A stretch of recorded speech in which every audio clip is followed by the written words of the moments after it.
ఆలయానికి భక్తులు పోటెత్తారు. హర్ హర మహాదేవ శంభో శంకర అంటూ పాదగేట్ క్షేత్రం మారుమ్రోగింది. ఆలయానికి వచ్చిన భక్తులకు ఎటువంటి ఇబ్బందులు కలగకుండా ఆలయ సిబ్బంది తగు జాగ్రత్తలు తీసుకున్నారు.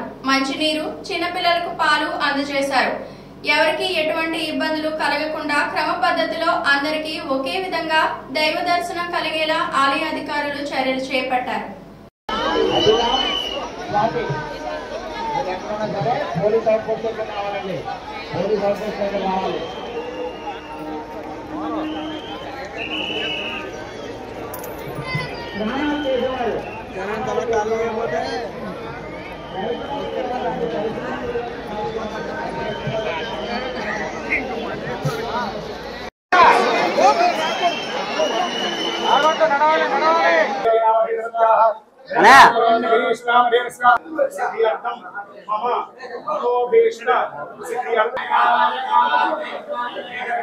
Thank you, sir.